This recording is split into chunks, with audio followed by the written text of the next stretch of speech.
nararamdaman?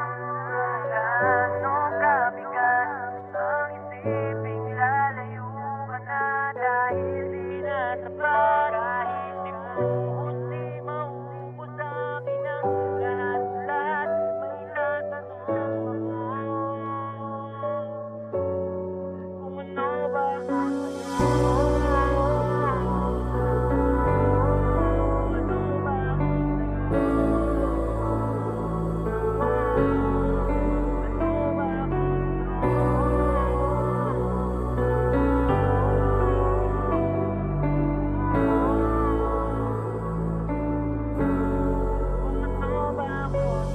Alam ko lang hindi na sana ako nagpaalipin sa katulad mong basura. Sinayang at sinira mo lang ang aking tiwala. Ngayon wala ka nang makikita pa na kagaya. Ngayon sarili ko na lang din ang tinatapik.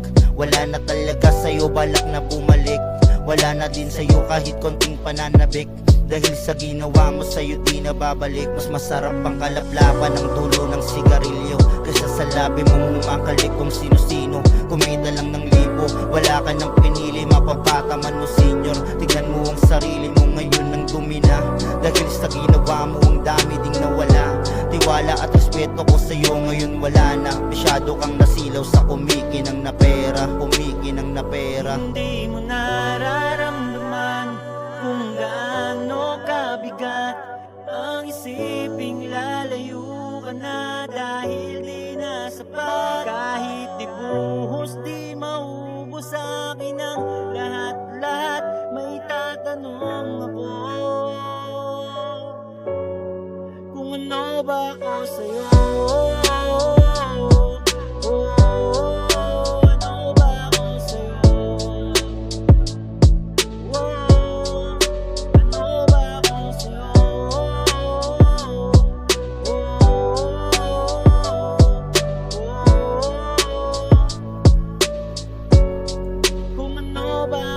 At ngayon kamusta na? Sa'kin dami nang nagbago. Sinunog ko na din mga naiwan mong litrato. Tinapon ko na din mga gamit mong nasa kwarto. At hindi ko na sinabi at ayoko ding itago. Ang sakit pa din naman sa'kin kung iisipin. Pero kailangan kong tibayan, wag lang maging alipin ng kagaya mo. Dahil sawang-sawa na din sa pinakita mo at mga kaya mong gawin. Kala ko dati wala nang mapunahan kapag nawala ka pa. Pero mali pala, mas masaya kapag ako lang mag-isa. Kalmado aking pag-iisip, wala nang sumisingit. Hindi na tulad dati na palagi may iniisip. Siguro nga ito ay plano sa atin ni Ama, kaya tayo pinaglayo para matutong mag-isa. At pagkapi ng tutukanan, nandiyan ka na masaya.